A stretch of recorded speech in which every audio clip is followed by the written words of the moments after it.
Never gotten that well. So the first is that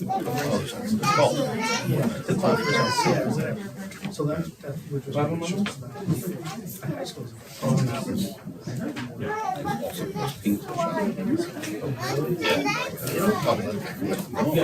We tried this one. There's no space in there. You make it. Mackenzie, can we have you come up here to start us off on the Pledge of Allegiance, please? Everybody stand, please.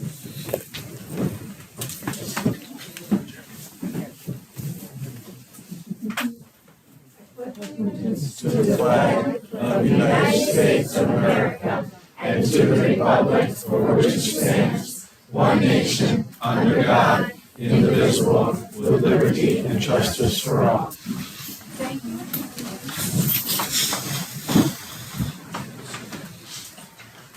Is there any public comment? Is there any public comment? No, you can take it. No public comment? Can I have approval of the minutes for the April 16th, 2024 regular meeting? So moved. Second. Motion by Pat Lombardi, second by Al Bruno. Discussion? All in favor? Aye. Chair votes aye, motion carries. That's right, abstentions. Bob Finley, please no Bob Finley abstention. Motion carries 6-0-1. Thank you. Approval of the minutes of the April 17th, 2024 annual town meeting. Do we have to approve those? No. Got a little problem here. See that? A presentation from Mackenzie Millard regarding food for kids, Kids for Food. Mackenzie? Mr. Miller, could you bring the, thank you. Make sure it's on. We'll share the presentation for us.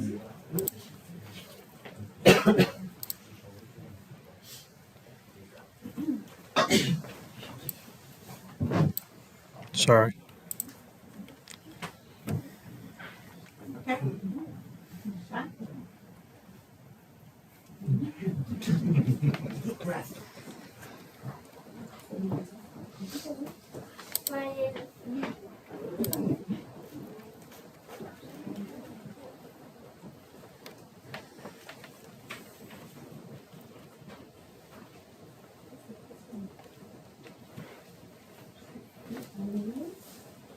My name is Mackenzie Millard, and I'm 5 years old, and I'm from Longdale, Northern School. And I'm from Seymour Food.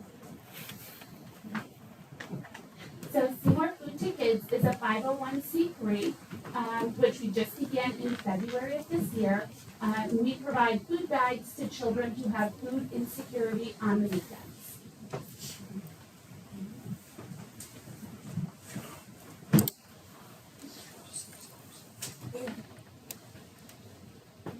In 2021,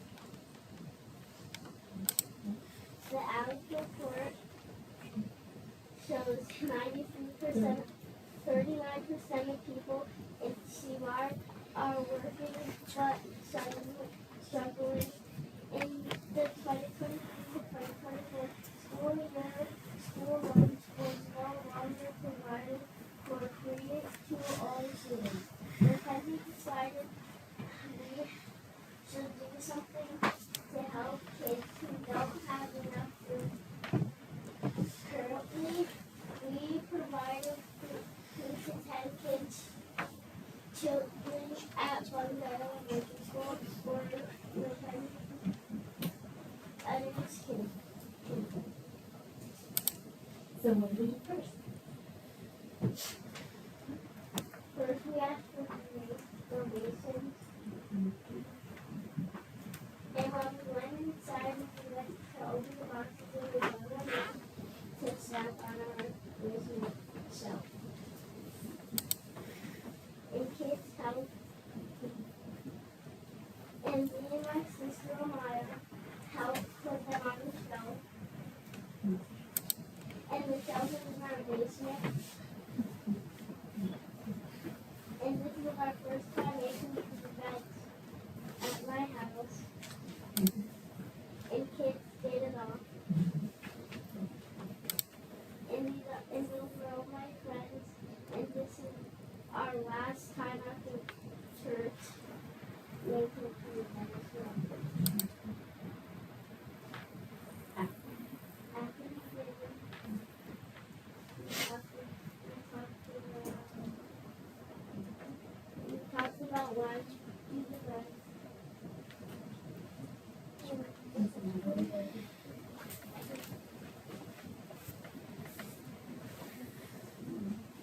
and now we want more donations to be an old senior school.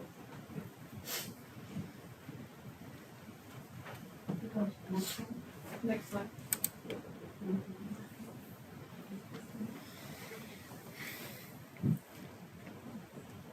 And we're gonna work with Miss Christina to make summer bags for old senior kids. And next week is the final video for open donation. So we can go to a private school and we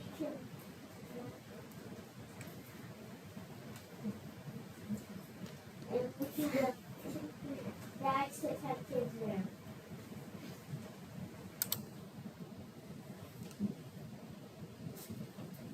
Our goal, serve children in all senior schools. Thank you.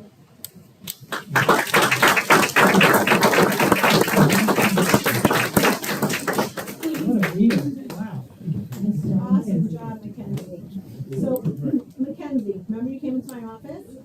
Okay, and we had a talk, and now I want you to explain to the rest of the board members, all right, why this is so important to you. Just as if it was you and I in my office. Because there were kids with no food at snack time. This is from a 5-year-old. Kenzie, I said it that day that you came into my office. You just knocked me off my feet. You wowed me that somebody at the age of 5 has the compassion that you have for your fellow school students and your fellow friends here in Seymour. So you and I spoke about this, and I'm just in awe of you. I want to be just like you when I grow up. But I'm going to ask the rest of our board members. I'm going to start with Select Woman Conroy to see if she has anything to say. I am just blown away with the presentation. Your reading skills are much higher than a 5-year-old. I can say that. I'm a nurse. That's how I sit on this board. Before I ever sat here, I was a nurse. And to me, making sure that people have food is a priority. No child should ever go to bed hungry. And when I heard about this a couple of months ago, I was pretty intrigued that a 5-year-old came up with this. And also, you brought this, I think you raised awareness to people in Seymour that I was not aware of how many people were going without food. I support the little pantry on Spokerack Street, you know that one? The green one there with Jenny? Yep, I do that. But there seems to be more and more people that are unfortunately going out without food. But you had enough insight to say, my friends at snack time don't have food. So I want to just have you come up here for a minute. And I want you to sit in this chair. And I want you to tell me, how does that feel there? Good? Okay. Because someday we might have you sitting up here with this board. Okay? Come on! And where's that chair? And then you also have something for you because I know you're a great reader, so you might have already read this book. Do you know this book? All the Places You're Going? Well, I think you are going to be going to a lot of places. You're going to be a great leader in this town. This is from all of us up here. We signed it for you. And I want you to always remember, no matter how young or how old you are, you can make a big impact and help other people. All right?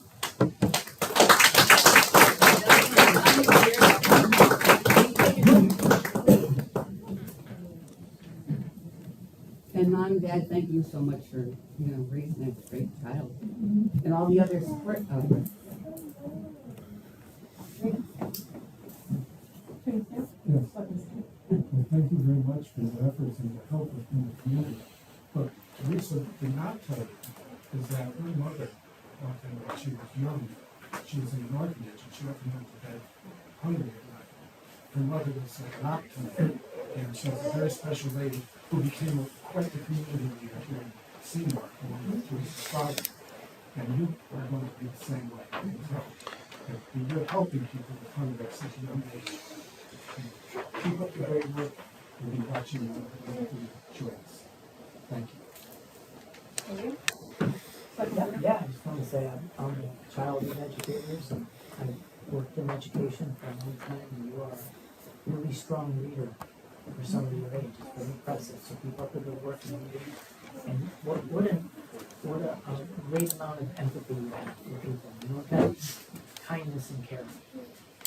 So that's really impressive to me, especially this day and age. So it gives me hope that people can be kind to each other.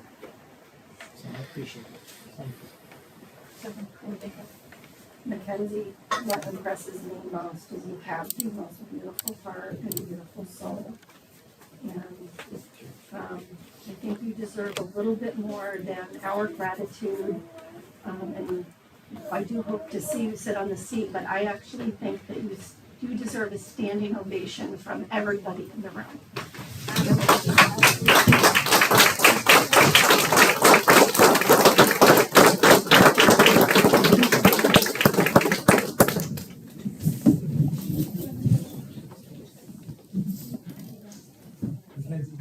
You know what was special about that to me? You had a goal. You wrote your goal down on your presentation and you presented us and showed us what your goal was. Not many people do that. And that was so I run big businesses. They don't have goals. You created a goal and you showed us what that goal was. That was fantastic. A great presentation. Mackenzie, congratulations. Keep up the good work, and we're going to be monitoring what's going on with your progress. Thank you.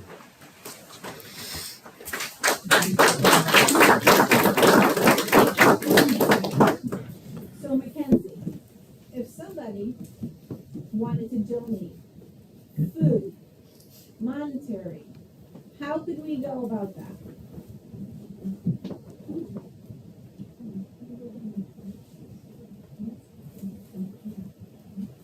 They can send it to the food pantry or our house. And Vermont. And Venmo. So what we'll do is we will have your sheet up on our town website, as well as our Facebook page. We'll put it up there, and we'll put it up to our town website. So people can go there and they can just scan the little Venmo and donate it there as well as throughout the town hall. And we do have our fire chiefs in the back, and I'm sure our fire chiefs and commissioners would love to post one in their firehouse, wouldn't you? I'll post it in both of them, both firehouses, and the ambulance. Okay. So just like them, they're emergency responders, right? They are there to help everybody. You are in the same category as them, correct? That's correct. So thank you.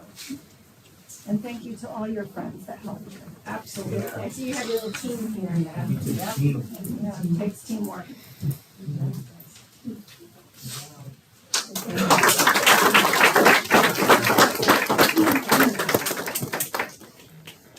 Next on the agenda is a presentation from the Seymour High School football team regarding a community field day. I know I'm excited about this as well.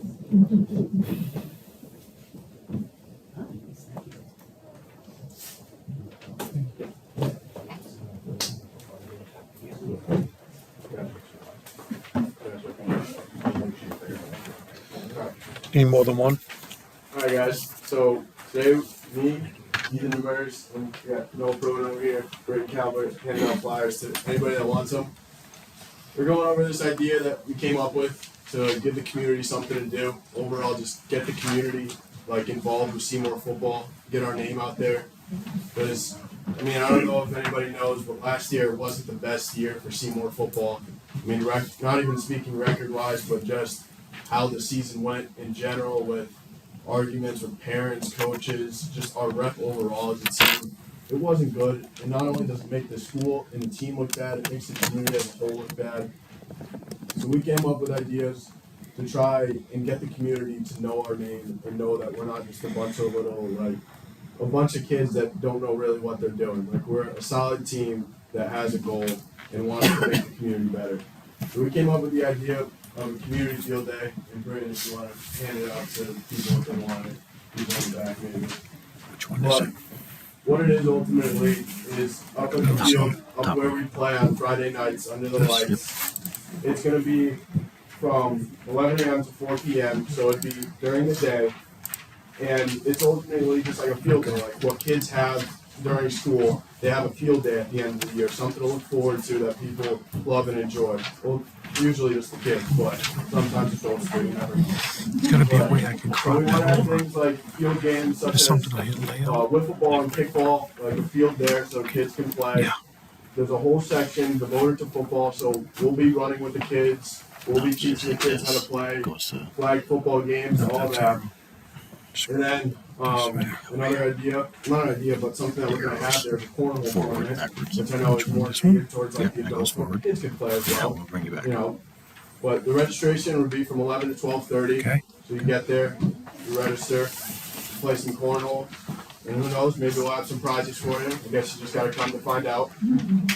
Another activity that we have there is relay races. That's more for the kids. A chalk drawing contest, which again, you might have a prize. We'll find out. It's gonna be a dunk tank, so us three and a lot more of us from the football team, we're gonna be rotating in and out of the dunk tank. Throw the footballs, throw the softballs at us, dunk us in the dunk tank. There's something fun. There's gonna be ice cream trucks, food trucks. We're gonna try our hardest to make sure that they can get there and support us, so that there's food, because we know that people like food. And I myself, I love food. So those are just some of the big ideas. Other little things like jump ropes all around, can jam, just a bunch of field day games, things that kids and parents love and enjoy. There's another big one, like we'll have a stand up where you can just come and chuck water balloons at the football players just for fun. I mean, just if you really want to take out your anger on us, go ahead. You know? It's just going to be a really fun day that I hope the community sees and looks at the football team. It's like, wow, we're actually doing something, and we're not just a bunch of kids messing around playing football. Like, we're doing something for the community, and we're not just playing football. That's it. Okay. There's another thing to add for like the dunk tank, and what there'll be other things too, that you have to pay to play. So like for the dunk tank, say in the dollar, you make a throw, or a certain amount of throws, and then all the money that we raise will go to a organization, either like something like St. Jude's, like the cancer hospital, or even an organization in town. We're not profiting from any of the money towards us. It's all for, so We're going to be doing it. yeah. You know, a place in town or another place. That's it. Any questions? Thank you, yeah, so, I don't know, I'm kind of slighted about cornhole for the adults, but what about like kickball? We have like horse It's not like football and like kickball and a bunch of games. It'll be timed out. Like, there'll be a timeline where everything's on a timeline. We'll be announcing over the loudspeaker. There'll be music playing. Like, it'll be an organized event. It won't just be like randomly, like you can play around. But there'll be times and specific times where there'll be flag football games, kickball games, wiffle ball games, all those sorts of stuff. But yeah, there'll definitely be organized times. Sounds like life. Yeah. We don't have any more books to hand out for you guys.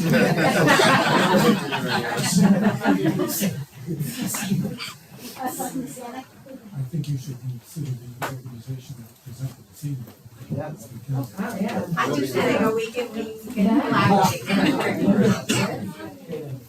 Okay, we could put together. Thanks, guys, this sounds like a wonderful idea, and I wanted to know how would, folks know how to volunteer, who would they contact? Who would they want to Okay, so there's two people right now. I mean, it's me, and I've been working with Miss Dragonis as like she's really good help for us. And I know we're gonna get these flyers up. We're gonna post it online so people will know.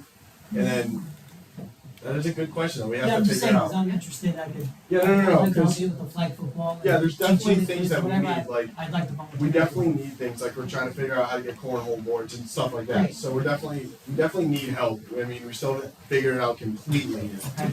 But it'll definitely be figured out. Yeah, we got a month. It's June 8th is the date. Yep. June 8th. It's Saturday, rain day Well, too. the more you get that out there, I think. the more encouraging. Yeah, people would hopefully help. But this so. is a great start. And then also on the back, we have a roster, or sorry, not a roster, a schedule for the season, a pending schedule. Most likely, it could subject to change, but those are the weeks as of right now.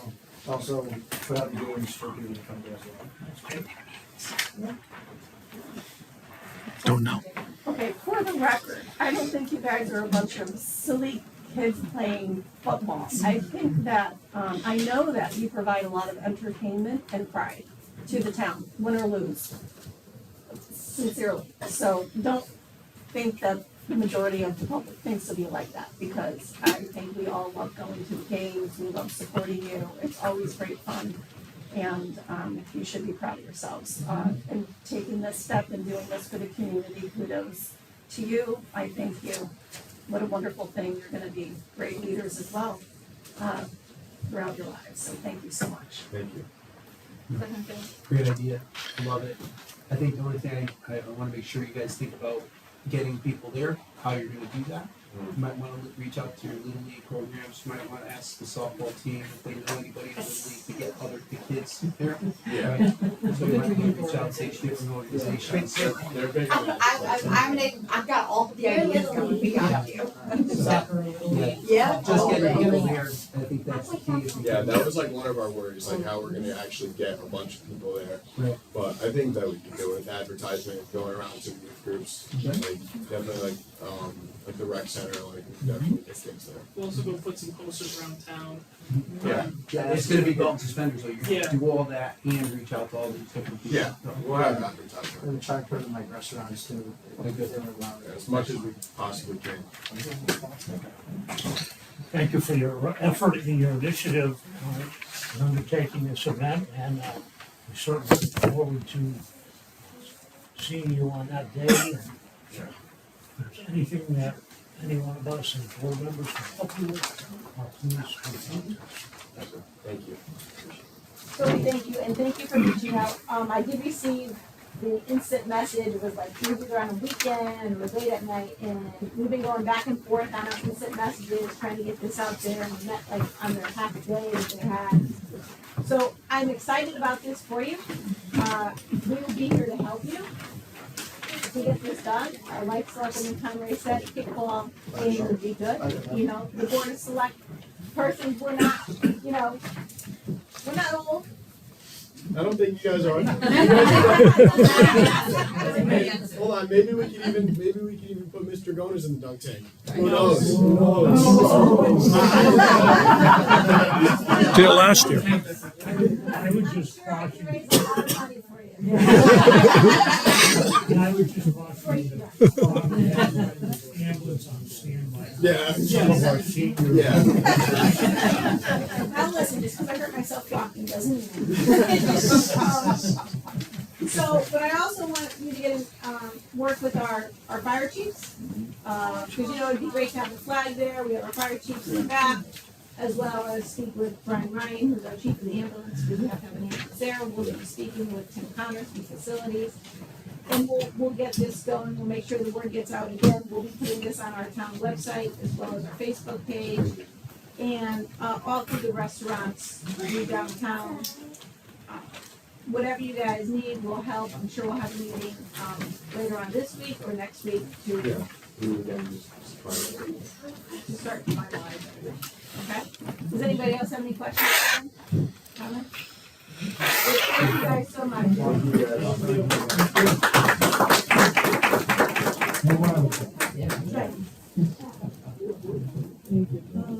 Discussion with Fire Chief Chris Edwards regarding long-term fire apparatus replacement plan.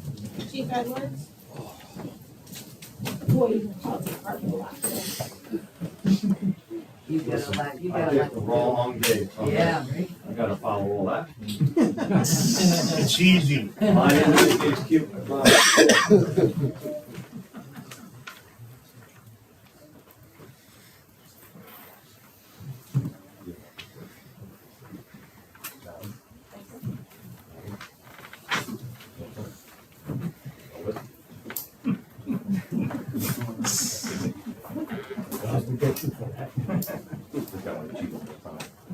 All right, so when I was appointed chief a couple years ago, I was tasked with a couple of different things. One was a strategic plan, 5-year capital plan, and then when Mr. Miller came back, he tasked me with an apparatus plan. for the future, going out from now until the foreseeable future. So I went out 15 plus years with an apparatus plan. So it did raise some red flags, and while we're here, so I gave you the copies to kind of follow along, but I do have the PowerPoint to go with it, just so you guys can follow along a little easier at the table there. So first, we're going to start off with the 3-year plan. So our fleet is aging, we know that. We've been up here before, we've talked about it. We're constantly just kicking the can down the road for many years, long before I believe anybody was on board, back well before I was in town. We bought 4 trucks all at once. Well, we still have 3 of those trucks in service 26 years later, 20 years later, and they're coming to the end of life. So we wanted to put a plan together that was fiscally responsible for the town, for the taxpayers, but kept us in all the compliance that we need to do. So we spent a lot of time on this, going back and forth with the manufacturer and times and prices and what fits the town's needs, and this is where it came through. So 3-year plan. We have 2 trucks that are 26 years old in town. They were bought in 1998. That was the engine 11. See if you could go to the next slide. That would be engine 11, which is housed at Citizen. It is a frontline piece. It's first on many runs out of the downtown area. Second is engine 15, which is out at the hill. Also a frontline piece. I should say these are all frontline pieces. We don't have reserve pieces in Seymour. Everything on. Chief, if you could just, for people who are not in the emergency service, can you explain what a frontline piece means? Yep, a frontline piece is a piece that's always ready to go. We get an alarm, it's the first thing out the door. Reserve piece, what we don't have, we do not have a fire engine as reserve. That isn't reserved, so a frontline piece goes down, we just bump that up, and then that becomes, so we're never short of fire engine. So that's the difference between front and reserve. Rescue 17 was bought in 2008. I'm not looking to replace that, but it is on the 3-year plan because I am looking to replace the one right below it, which is engine 16. Go to the next slide, Steve. Which is the twin engine 15, which is just at the 20-year mark this year. So I'm looking to replace the 2008, refurbish the 2008 rescue truck into a fire engine with a refurb on that. We'll get into the prices in a minute. That will buy us some time and put us into the 15-year mark with that truck. And then you see on the bottom of that page, there's 1 chief's car, but I am going to try to put that in operational budget for next year. But I put it on the plan because it needs to be replaced sooner or later. It is an 11-year-old chief vehicle. So what we're looking at now, to replace 2 trucks, and we're not writing a check for this tonight, so I'll explain where this all comes in a minute. So replace engine 11, on fire engine now is $1.2 million, where back in 2018, we paid $500,000 for a fire truck. That's how much they went. So 1.2 for engine 11, 1.2 for engine 15, and $500,000 to refurbish Rescue 17 into an engine. These are all at today's prices. If we were to cut a check today and say we're doing this tomorrow, this is what it would cost us. Yeah. So I did talk to Public Works. They did look at these trucks. They would be willing to take these trucks and make those into plow trucks at approximately $300,000. That's a rough number at this time. And we can sell the bodies off all 3 for cash to put back in towards the new vehicles. If it didn't work out where Public Works didn't take them, at today's price, I lowball these. This is what we could outright sell these or trade these, not trade them in. Sell them. There's a company that comes in. They do a survey on them. They take them, they put them online, they try to sell them, so we can sell them. If we were to sell them today, roughly we're looking at anywhere from $260,000 to $300,000. Unfortunately, fire trucks do depreciate over time. Plus, you're looking at 2 that are 26 years old and 1 that just turned 20. Okay. Okay, so that's the 3-year plan. So now we'll go up to where I put the 7 and the 15-year plan out. So this would be the 7-year plan. So I put it as a 7-year plan, but there's some trucks out here that can go out to 8 or 9. So I got a 2003 utility truck. The utility truck is not covered, or I should say, isn't under an FTA rule. There's no obligation. It doesn't fall under a frontline piece because it's a utility truck. Exactly what it's called for. It's a utility truck. Even though that truck is 21 years old, it has 12,000 miles on it. All right? There's nothing wrong. You don't see it, going any time before the 8-year mark. But I didn't want to leave anything out. It's a true replacement plan, so I wanted to put it in there somewhere. Tower 14 is the ladder next door. That would be in a 7-year plan. And all these prices are at today's market. So obviously, we can't tell what's going to be 7 years down the road. Hopefully, it's not much more than what you're looking at. And then Rescue Falls, which is 12 years old, in good shape, that would be on a 7-year plan. And this would be the 15+ way out. So Tanker 19, that is currently being, it's in the process of a refurbishment process. We did approve that earlier last year with ARPA funds at $300,000. That truck is 30 years old. We opted to refurbish that, if you remember, because of the low miles, the pre-emissions and everything, and we get another 20-something years out of that truck. Up on the hill, we have another utility truck. So that's a 2015, so that's in the 15+ range. But that's another one where it's gonna have low miles. It might last another 30 years, so that's way out in the future. And then the Tahoe, the 2 Tahoes and the F-150s are Chiefs cars. Those are well into the 20-year mark. Those, for what we use them for, we usually step them down, so we'll have them for about 10 years, and we'll step them down, and it'll replace other stuff around the firehouse, whether it's a training car or a utility truck or something. We usually move them around. And then engine 13, it's a 2015. We bought it as a demo in 2019 for $500,000. And the truck's in pretty good shape, so in year-wise, I put it into the 15-year plus mark. That's it. All right, so we're gonna buy the 2 trucks to put us on the mark. How do we pack it? So in your packet, it's not on this slideshow because, to be honest, I couldn't figure out how to get it in there.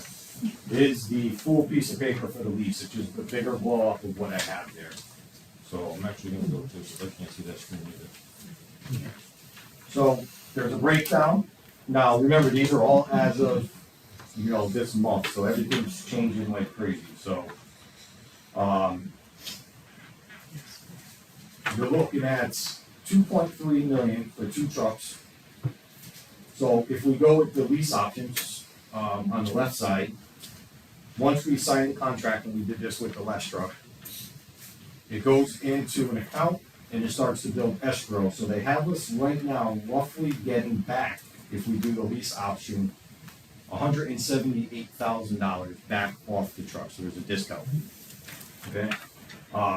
First payments aren't due until after September of 2026. And I say sometime after because it's not due to the truck. We receive the truck and we accept the truck after final inspection. That's when first payment is due. And then the other side I put in, that's kind of out of my wheelhouse there on the right side. I've never done a bond package before or really know what's into it, but I just threw some numbers up there for a bond. And that's what we'd be looking at if we were to bond the truck and buy it outright. Along with the $500,000 for the refurbishment. Is there any questions on the lease package before we go with it? I told you there were 2 years in there, I'm sorry. That's based on current bond ratings. The bond, no, because I don't know what the bond rating is. That was just the top dollars. So I wouldn't know the purchase amount. Yeah, so I wouldn't know what the payment would be. If we went with the lease, the payment would be, with the 2 trucks, roughly $425 a year.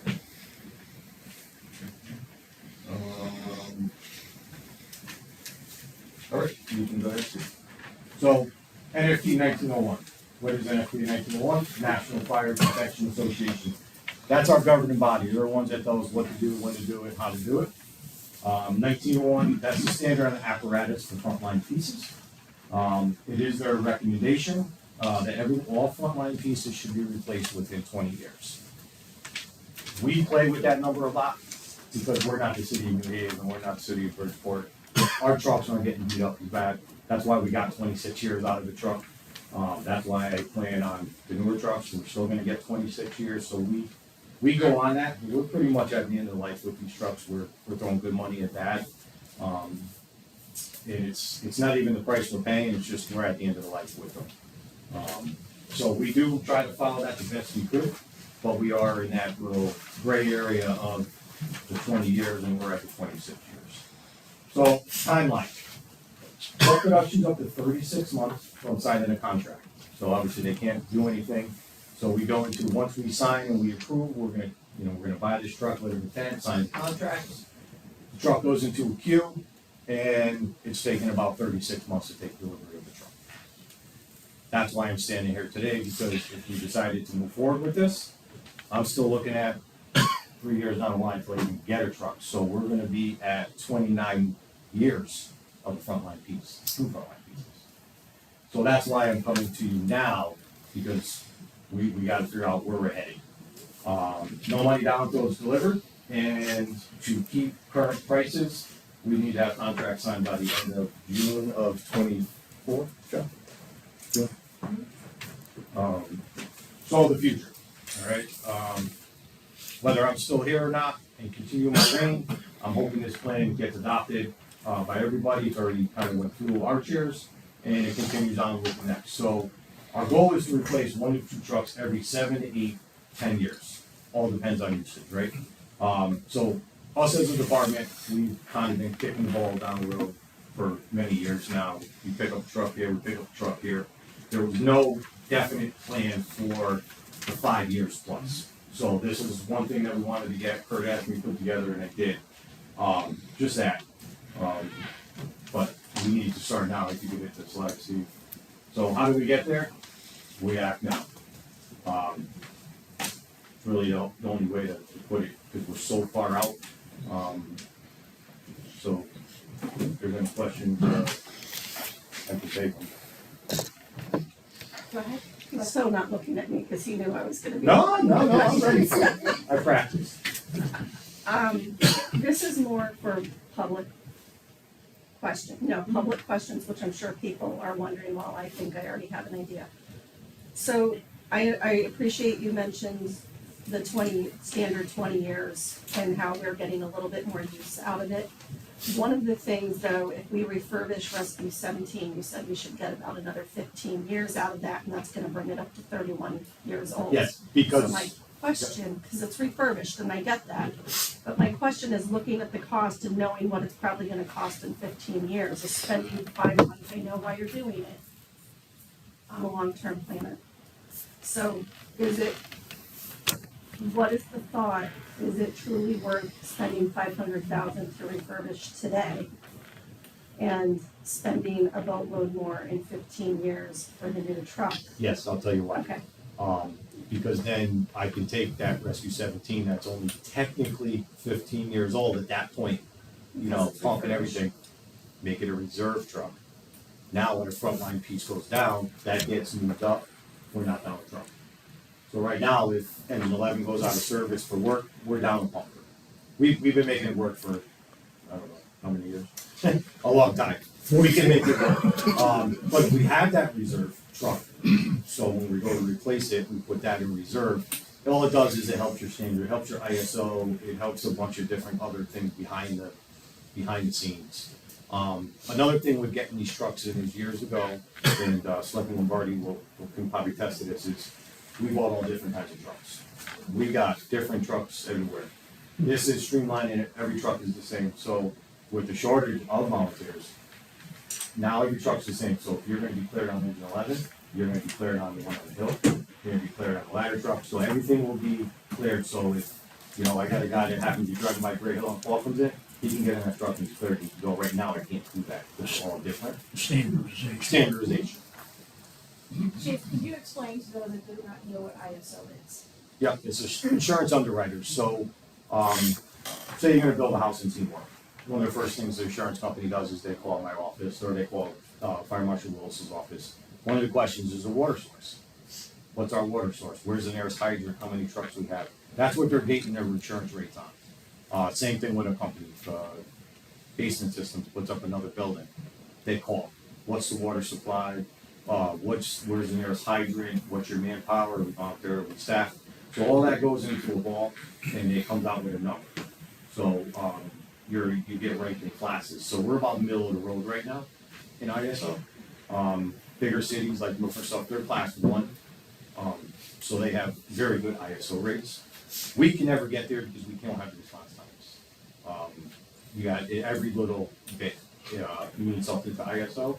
But water supply is a huge, fire trucks are a huge one, because without fire trucks and water, right? What happens to the house burns down, or the business burns down. So that's a big one with ISO.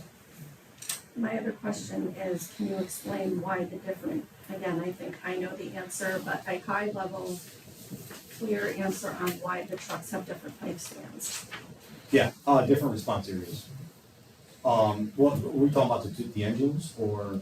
I'm just looking at your lifespans and wondering how old you're saying it is and when it'll need to be replaced, and calculating how Okay, many so years old the truck is. A lot of it goes into that, so amount of runs it does. All right, so Citizens runs about, so last year we did 527 calls. Please don't hold me to this, but Citizens did around 400. Gray Hill did about, did the rest of them, what is it, 427, so 127, roughly. So obviously they're getting used more down here. Then it comes into the type of truck. Is it a rescue or an engine? So the rescues run on pretty much everything, so they're getting used more. If it's a car accident, one engine goes, one stays back, so it all depends on usage. So another thing bouncing back to the standardization is, if engine 11 is getting, really used down here, now it's the same as engine 16, we could say, all right, we're gonna send engine 11 up to the hill. It's gonna act as engine 15, take some time off of it, bring that other one down here, and we just can rotate, which we could never do before. Right. So it's like it's a big plan all in one, and like any plan, it needs to stick and continue. I believe my last question, and then I'll make a comment. 2 more. If there's always at least one more when I say last one, right? So since you, now, again, I understand the difference, but you're mentioning you've looked at a lease plan and a bond plan. Well, I'm very focused on money. I do also understand what you brought up, that the trucks have to have specific requirements that have to be built into the trucks, and there's recommendations. So in looking at all of that, have you done all, like a cost benefit and then a true benefit comparison between leasing and bonding? No, I What's haven't, the but I recommendation? don't know if I can, because I don't know the bond rates, and I don't know what the bond would come I in at. believe Mr. Miller would be super Yeah, helpful with the that. only thing I can say is, I can tell you off the hop that, with the escrow, we'll be getting roughly that 178,000 back with the lease, versus with the bond, we're not getting anything back. That's on the lease option. On the lease option only, on the bond, we're just bonding at the full price. What happens after the 7 years? We own it. It's our So truck. it's a lease to own. It's a lease to own. Yep, it's ours. Through the chair, dollar wise, the lease is better by about 1.7 million, give or take. But it becomes a budget issue, and we're saving it. But like if we cycled maybe home one and lease another to offset all of I haven't gotten that in depth into it yet, Okay. but it's about 3.3 versus about 5 million. Because we figure these trucks would spread over 20 years. Right. Figure interest rate of about 6%, it's gonna be a little over $5 million. Yeah, because I was wondering on the lift too, because we didn't factor in the yearly lift and these numbers either, so. And then you have the cost of actually going out to buy. So you're gonna get 20,000 for S&P, and then probably another 30, 40,000 with underwriters, attorneys, and everything else, so. I'd be interested to know a mix if we did own and let's say we needed to own one, at least one. Listen, if you guys give some direction, we could build any model that you guys would like to see. Yep. make it kind of flexible. Yeah, I think we need to see all of the options, because again, I'm focused on the finance of it, obviously, but there's also other benefits when you're not as acutely focused on that, when you factor in what you have to consider with a fire truck. It's not just purchasing a vehicle. Oh, yeah, absolutely. Not everything's optional. So I would like to see what our options are as true options for our town. And at least from a service perspective, that's also included? No, so, it would have the factory warranty, so, it's got a 5-year warranty. It's got a lifetime on the corrosion on the frame and the body. Anything after that, we own, just like a car. And it would go to our mechanic. So while it's under warranty, if something happened, it gets serviced right in Hartford, Connecticut. And it's a 5-year warranty on that. That's all their electronics, all that stuff. The motor has got a longer warranty than the frame. And the frame's got a lifetime corrosion and rock warranty. Last item is just a comment. I very, very much commend you for trying to figure out how we're going to do this going forward in the future, because I'm gonna really date myself, but I remember when all these trucks were purchased. And I can't recall the reason, but there was a reason it was done in all at once. Don't ask me, because I remember the event, but I don't know the importance. The worst thing you can do is buy 4 trucks at once. Right. I don't know if anybody knew that back then. We're finding that out now, so we learned from the mistakes. I appreciate it, because we talked about this and how the plan came up with this one. I'd like to take the credit, but it was really the guys behind the commissioners, the other chiefs, they, Yes. they did a lot of work on it, so, Think about it this way. yeah. It is very important for budgeting purposes on these big ticket items that they don't all hit at once. There has to be a plan for replacement, just like there is for technology. You just can't have these things hit and die all at one time. So I will say that, I'll give Kurt a hard copy of this, and we have an electronic copy. And the commissioners will have electronic copy too. It's a plan, right? So if we don't follow it, the plan doesn't work. Even after my term is over, I'm hoping the board of selectmen, and commissioners will continue with the plan. Yes, it's gonna need to be tweaked here and there with some stuff, but if you take it, once I'm gone, and goes in shredder, then we're starting back at zero, and we got the kickball in front of the person again. Well, the leaders here and on the Board of Finance have to have some accountability to making sure that what's happened in the past, that doesn't work well, it doesn't happen again. So we kind of have to hold everyone to the fire too. If it's in your strategic plan, that should be, shared with the strategic planning committee, which should be shared with the Board of Selectmen, and then everyone's gonna hold everybody accountable for managing that. Yep. So thank you.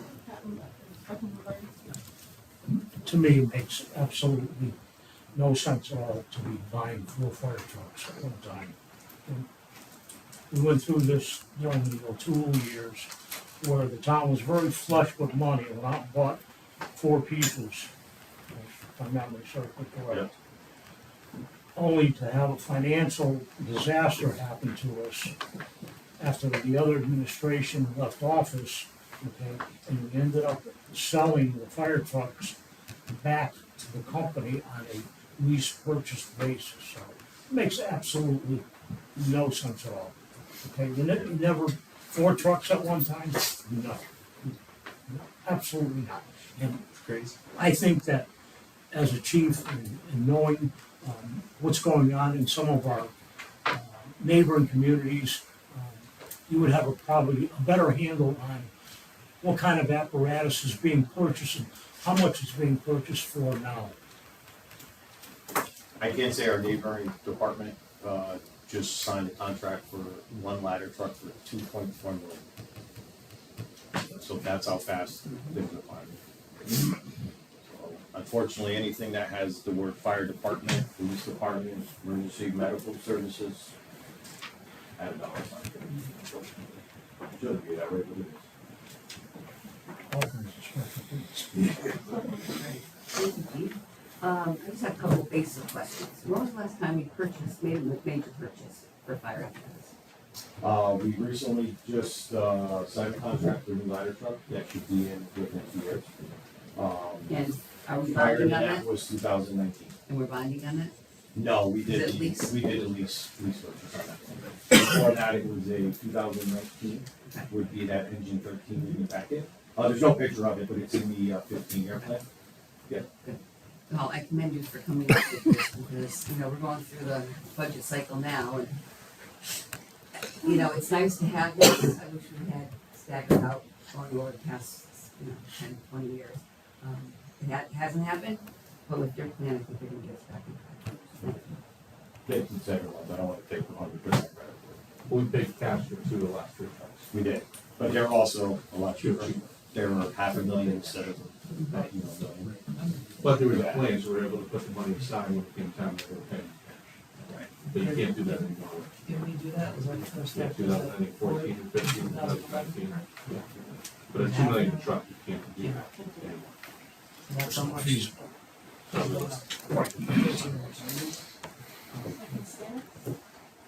I understand that your association has come up with a 20-year standard. Let me ask you, what are the major problems you run into with a vehicle over 20 years? The main problem is actually the rotting out, the corrosion. Stuff is just falling apart. Just the other day, we have what we call unspots underneath, the chains, and one just fell off, they rotted off. So we got that replaced. The next thing is our pumps. So our pumps, are full of gaskets, and they're starting to wear out. So engine 11, if you want to look into replace, we just got that back about 6 weeks ago. Then you need about $8,000 worth of pump because it's just worn out. The gates are opening as they drive down the road, and once they put it in pump, it's starting hose lines on the bed, which is bad. So not only am I coming with a plan, after July, I'm hitting $8,000 with this truck fix because we need it. So those are the 2 of the main things. There's not a lot of miles on these trucks because we're only Seymour. We don't do a lot of calls, so the mileage is down. So the motors are still in good shape. It's everything around it. So that's why you can transfer the vehicle to Public Works. Yeah. So the 2, if Public Works did look at them, they are interested in them, but we can't say what's going to happen 3 years down the line. He may be in a position where he doesn't need them. That's why I wanted to put an option in here. Those are commercial over-the-road trucks, 15 to 16. So they're Peterbilts. They are barely broken in order transit-wise. So to take them off and get them in Public Works for, a portion of what a new plow truck costs is just a no-brainer, right? Plumbing for hydraulics, put a dump bed on it, and you go. Kind of like a project he has going on now. So he was very interested in that. But I did explain to him, you understand that this is 3 years down the line. At the minimum, a lot of stuff needs to change by then.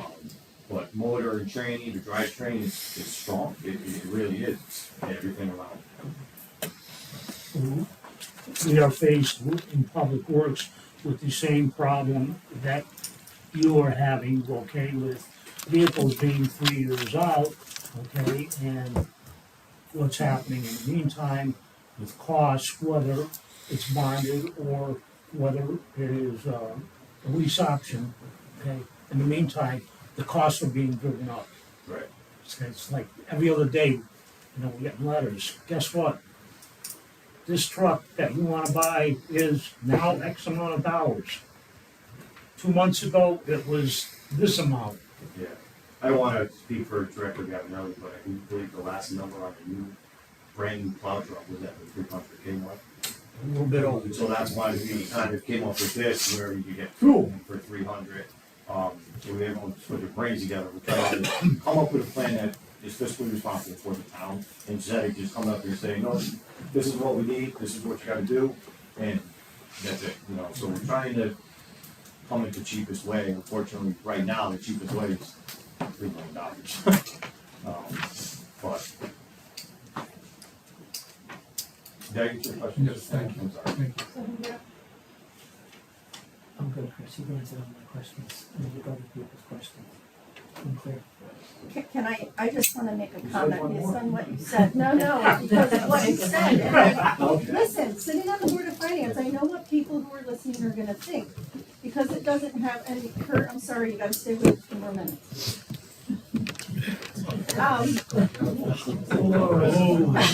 Under the bus. Anyway, because you said the trucks, the mileage is good, it doesn't mean they're not getting used. Seymour's small. So they're being put to good use and Yes. people, I'm just saying, Yeah. people aren't gonna wanna spend the money thinking that, oh, well, they're really not gonna use, they're getting used, the mileage is low because Seymour's small, and trust me, when your house is on fire and if you ever need that service, we don't wanna hear, we don't have a truck available, Right. or we have one where the pumps aren't working. So So, we always have a backup plan, right? In fire, plan A doesn't work, we go to C.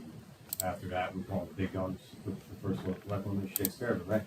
So we've had 2 fires in the last 3 weeks in this town. Unfortunately, one was a total loss, one wasn't. Engine 11, with the one with the pump problem, happened to be second into that fire and had a pump issue. Thankfully, the guys on the pump, they were able to adapt, overcome, and we didn't miss a beat, just like that. But it's those little things that, you know, you want your equipment ready, to go. And Seymour is small, we're not doing 3,000 calls, but for the size of us, we are busy. We are more than, we passed 225 calls today, was our 225th call, we're only 4 months in. We're on the mark to be at 700 calls by the end of the year, if we stay busy as we are. Every year, we just get busier and busier by 40 to 50 calls. This year has just been nonstop. And the guys have been pulling it out, they're getting out, we haven't missed a call, but, you know, they need the equipment. Any more One more. questions? Any more questions, comments? All right, thank you, Chief, Commissioners, I appreciate everything that you guys put together, and I really think, with all you've done, as well as your juniors. You know, Selectwoman Selectwoman Conroy and I were able to go and, bring the junior pizzas for all their help at the Patrick Drive fire. So we know your leadership is rubbing off on our juniors, and we know that our future of Seymour is in good hands. Our junior program just looked at that we are up to 23 children in our junior program. The largest I remember in this department, since I've been here, and the directors are doing a phenomenal job with it. Yeah. Right. Who are the directors? Ron Burgess and Michael Moore. Thank you. I'm not going to talk about that. I know you're not. Item number 9, discussion with EMD and the Management Director Chris Edwards and possible action regarding the transfer of 2 surplus emergency management vehicles to DPW.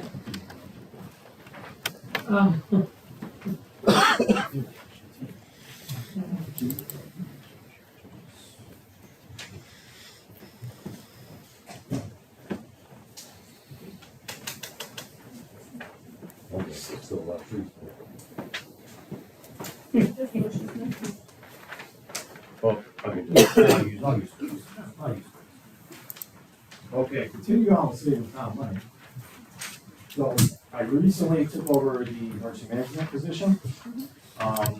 In the fleet was a 1991 old rescue, used to be old rescue 12 years ago.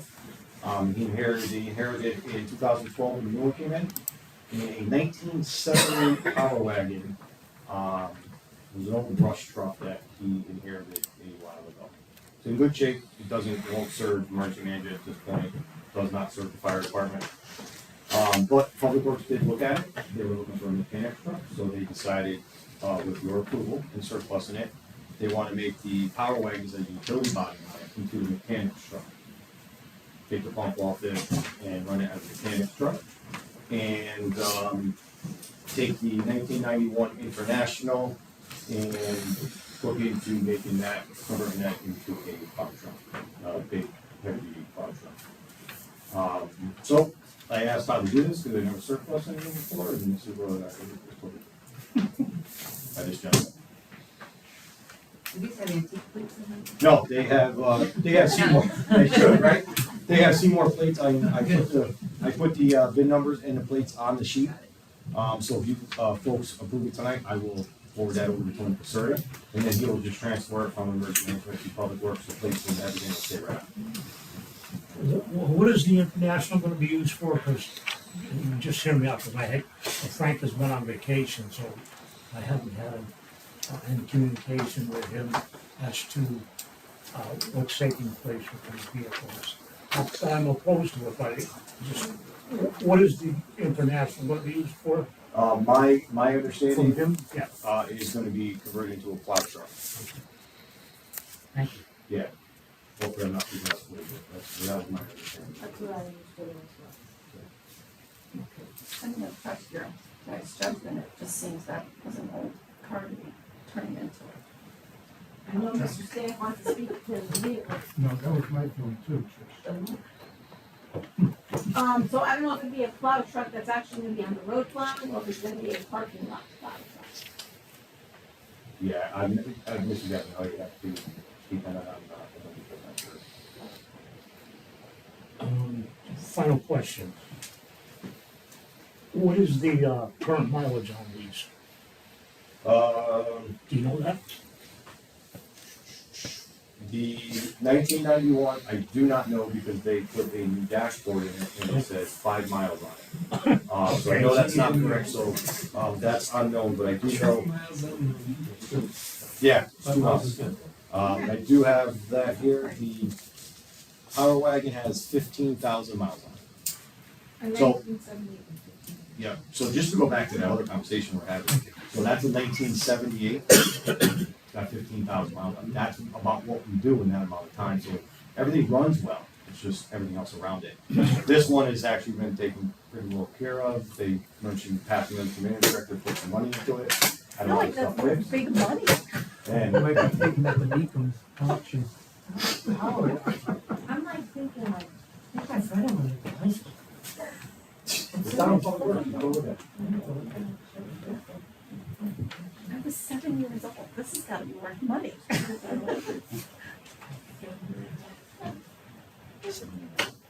But in the worst case, we can surplus in the public works, nothing's gonna happen with them, and then you guys, Selectman Lombardi can talk to Frank and see what the plan is and bring it back to you guys. I'm just on the given part, I'm not really sure what the receiving side is. I trust the public works board and Frank to do right. I know his mechanic looked at everything, Right, so. I mean, if they can use them, you can convert Really it. just transfer that. Yeah. Correct, from one department to another. Frank is taking a look at them with our mechanic, I'm satisfied. We should move forward. So then may I have a motion? I'd like to make a motion to move forward with surplusing the 2 trucks to the Department of Public Works, a 1991 International Rescue and a 1978 Dodge Power Wagon. Second. Motion by Al, second by Trish, discussion. Attorney Shannon. Do you know, Chief, whether these 2 vehicles in public works will be taken to other vehicles out of service, or these will be additional? I think these will be additional vehicles.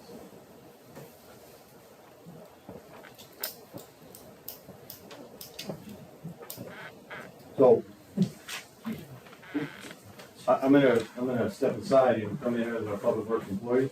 We're short trucks, so, yeah, so this is a big help, we really are, so now that the mechanic will take and do what he's gotta do to the Power Wagon, that frees up the current truck he has and move it to the crew. And then I'm not really sure what his plan is with the bigger truck, but, when winter time comes, we're gonna need another truck. We went all last winter without a spare plow truck. So if something broke down, and I wasn't a mechanic at that time, you know, I worked my tail off to try to get that back on the road, but we don't have a spare. And I think that's where he's leading with this, but I don't really wanna speak like we have, I don't wanna put the wrong thing out there. It doesn't cost them anything to do that, just a transfer of that. And again, conceptually, I'm in agreement with this. I haven't talked to him, but I will, but we should go forward. On, I was just, we're currently working on that with another truck, as you know, I'm not using the right term, but the truck. Thank you. So we're converting another truck into that has lower miles, so we're taking the body off, putting a new body on. So Frank's and the board are trying to repurpose these trucks as best we can to save. And we're always gonna do the special one. So, The fire side is held to a standard, unfortunately. Right.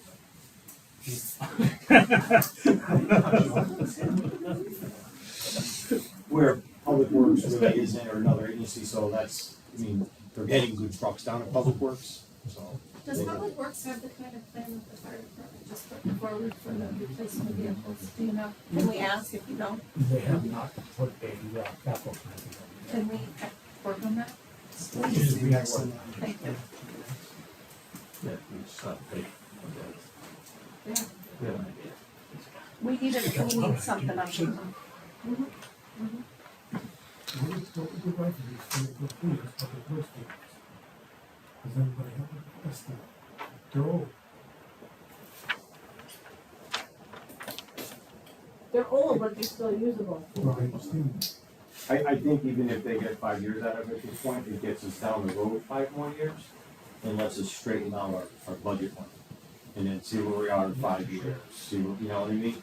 So he's not coming to you and saying, well, I need 2 more mason dumps or a pickup truck. I think he's just looking to buy a little bit of time to get over this little hump we're in.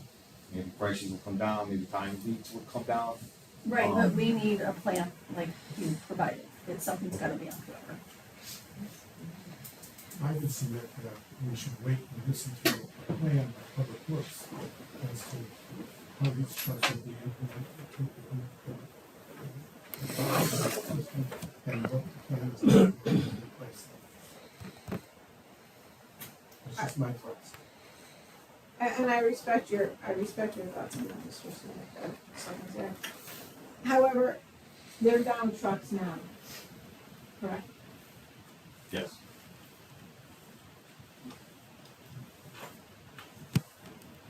Correct. They're down trucks now. Yes. And we have the chairman of the Public Works here.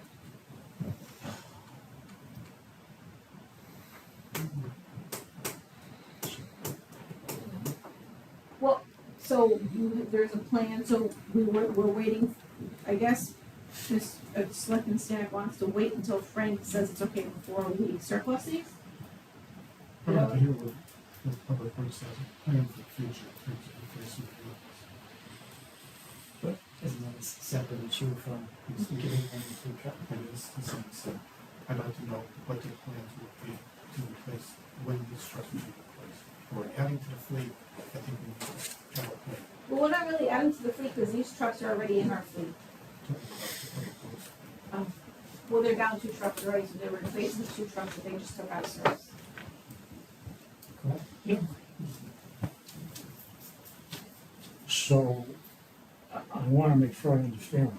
You're saying, are you seeking approval for these 2 trucks with the understanding that Public Works would come back with a capital plan? Or, I would like to hear what that capital plan before we surplus those. or are you saying, wait until we surplus these trucks? I'm not, I would like to hear about.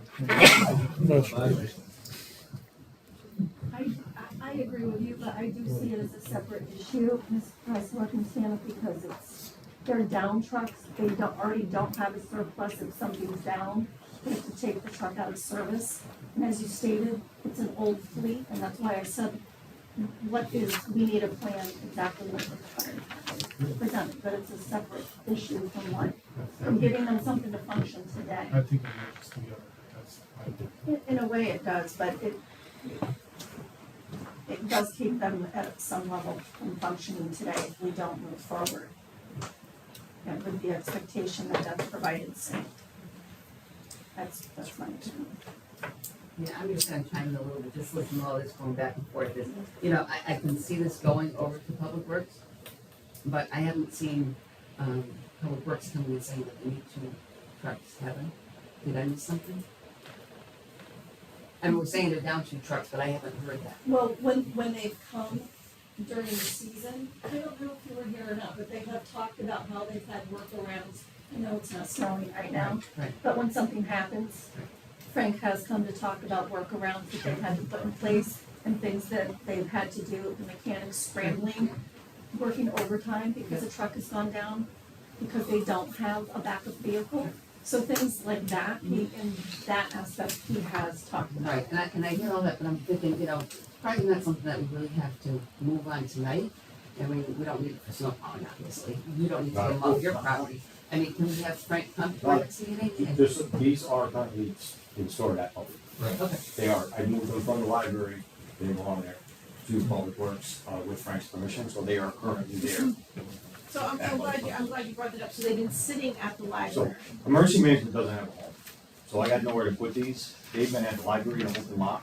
I didn't feel that was right, so I talked to Frank. Frank said, yep, because he looked at them, he said, bring them down here. So for the last couple of weeks, they've been living at, Public Works in the back. Well, thank you So for they are moving there. them to That's the where they library. are I there. appreciate that. So, I'm glad they're no longer at the library, but they weren't being used, so, I mean, if we don't give them to Frank, to the Public Works Director to use, what can we do with them? if you're not gonna surplus them, I tell them. So, They're no good to anybody else in the town, other than Public Works. what would you think we probably get for them? Not much. Maybe that's all. I think the benefit of using them for the next couple of years, well, the plow truck, the bigger truck, that thing will last. It's pre-emissions, big motor, low miles. That truck will outlast anybody here, including myself. The older one in 1978 is in very good shape. Even if they just use it, they don't do any work to it. Just use it now, get over the 5-year hump with a plan. It's just something temporarily, why? Because we have it, we don't have to spend money, it doesn't cost anything. Let them use it, even if it's 3 years, it's not gonna cost us anything. We already have it, it's already got plates on it, and then we can This is a decide. good time check, Madam First Selectman, it's 8:15, we're halfway through the agenda. So I'd like to call it question, call vote. I think we all understand. Call vote, all in favor? Aye. Opposed? Nay. Abstain? Chair votes aye, motion carries 5-0-2. No, 2 noes. 2 no. 5-0, 5-0-2. 5-0-2. Seven, total 7, seven. 5 plus 2 is 7. 5 plus 2 is 7. 520. Don't do that. 520. Okay, Thank you, ladies and gentlemen, for your time. Thank you. can I have a motion to add to the agenda the farmer's market? So moved. Motion by Captain Vardy, second by Teresa. So we got this in kind of late. Gazy's Farm. See, the farmer's market request to return on May 14th through November 19th, Tuesdays, from 12 p.m. to 6 p.m. at the community center, lot off Derby Avenue. We had a very fruitful season. We are looking forward to returning, if possible, this coming year. Keeping attention on the annual election alternative for the first Tuesday in November. We are now accepting the SNAP benefits. SNAP benefits card are given out at the community center by our elderly service. Something folks have asked for from us in the past. The new system looks more hopeful than the old one. The WIC senior FMNP benefits are now digital, so it's more convenient for shoppers with us for checkout. They're also getting inquiries from various vendors, so hopefully the market will have more offerings. So I just need a motion to allow the farmer's market to be at the community center from May 14th through November 19th. So moved. No, I think you have a motion. No, we have a motion to add it to it. I'll make the motion. Trish made the motion. Teresa, you second? No. Fred seconded it. Discussion. Are we doing it for the farmer's market or for the guys in farm? It's farmer's market. Just leave it. Yeah, because she has different people coming. So it's Daisy Seniors Farm Market, and Casey's Brothers Farm, and they have the competitors there. Same cost. Yeah. All in favor? Aye. Noes? Abstains? Chair votes aye, motion carries 7-0. Updates and recommendations and referrals to the ordinance committee. The existing, referrals to the ordinance committee is the SAVE, and that was seniors adding value and experience to Seymour, so, we have to come up with a committee for that. So, do you want the ordinance committee to continue with that one?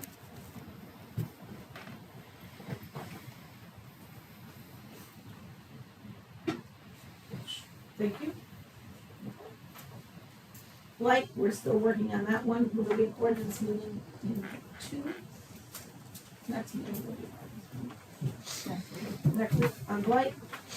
The redevelopment agency is brought to my attention by Selectman Lombardi that we had a redevelopment agency.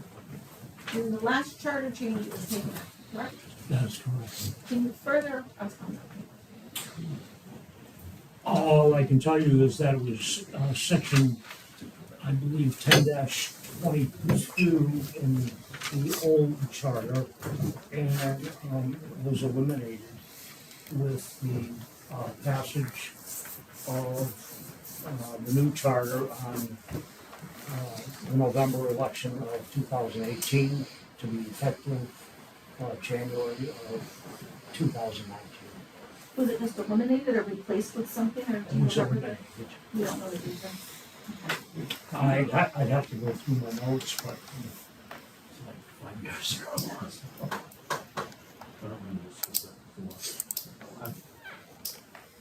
I'll speculate, because I kind of recall some of the discussions from that time period. It may be that in state statute, I'm just speculating, calls for a redevelopment agency created by ordinance, not created by town charter. It could be something as simple as that. Oh. Yep. Could, because I kind of remember some of this. So we could have done a charter. We also, I think now that I say that, I don't think it's functional. I don't think it works the thing. Yeah. Does that sound right? Guys? Right, Mike? Right. So that's all I have. Since you're going off the top of your head, can you confirm that and let Anne Marie know that it has to be created by ordinance? I'll take a look at that, yeah, before the ordinance. And then looking at And I have to tell you this, where I have seen redevelopment agencies, it's created usually as a matter of ordinance, it's not usually in the charter. Okay. And then looking at my notes, that may very well be why it was taken out of the charter and left alone, if you will, on the ordinance side. Well, I think, I have no, the only thing I recall clearly is I don't believe you had a functioning redevelopment agency at the time. We didn't. I remember that, 'cause I remember that, yeah. Right. Okay. So we just get that I will. and then we'll look at Yep. that. If we could, then we'll add that to the ordinance committee. And then, oh, they are here, fire and EMS tax abatement. Last time I checked, we're waiting for them to get back to us on what we're going to do for the juniors, because we already had the firefighters abatement, we had the 65 and older, 65-25, but now we're looking to see what we can do for the juniors. If I may through the chair, not the junior firefighters, just the younger firefighters. You're right. not the That juniors, are sorry. above 18 but don't own property. Right, not the juniors, sorry. Chris.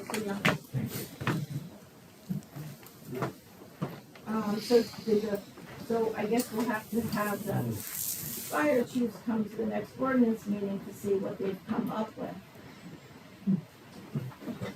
We should also, if I may just throw this in, these are folks who don't own property. I'm gonna take a look at the state statute. From memory, just from memory again, and I haven't looked at it in preparation for this. There's a statute that authorizes the tax. Yep. A specific statute. There is.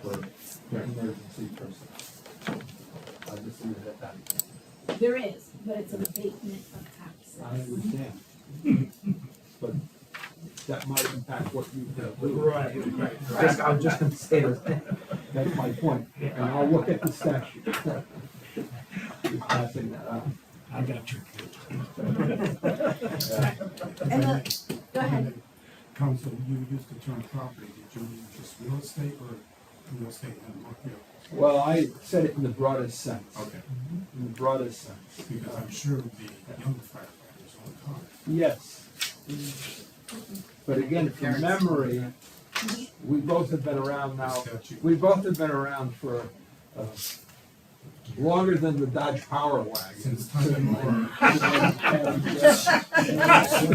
When I did that, I don't recall seeing a emergency personnel tax abatement used for something other than real property. So we have to go back. We'll take a look at it. There's another town that's looking into that as well. That's an issue.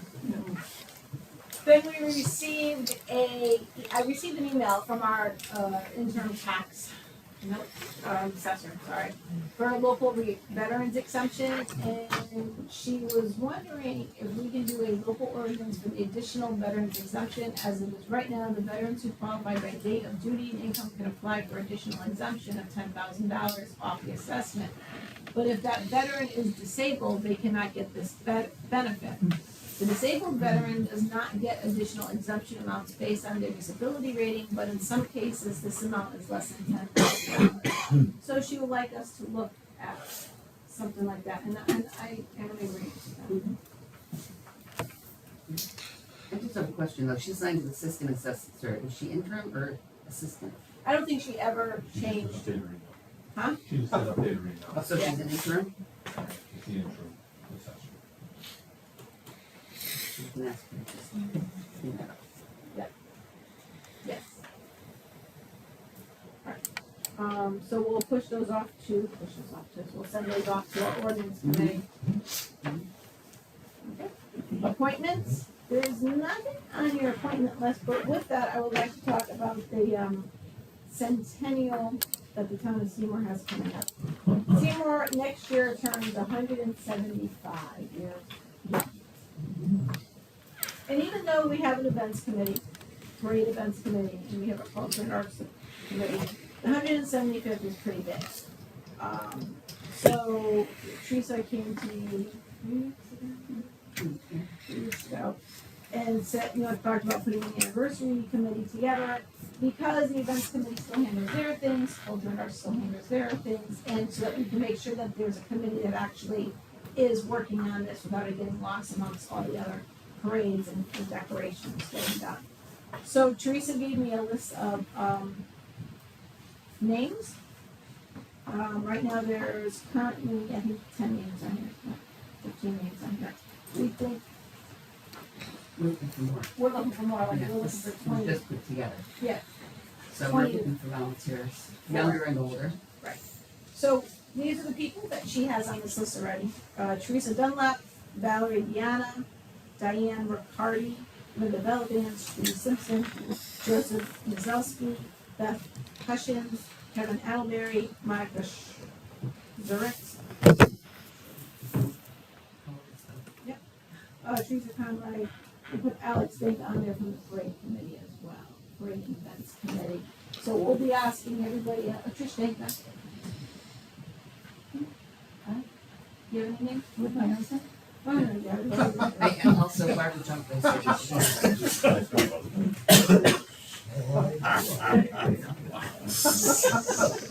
Why don't you come on it, Trish?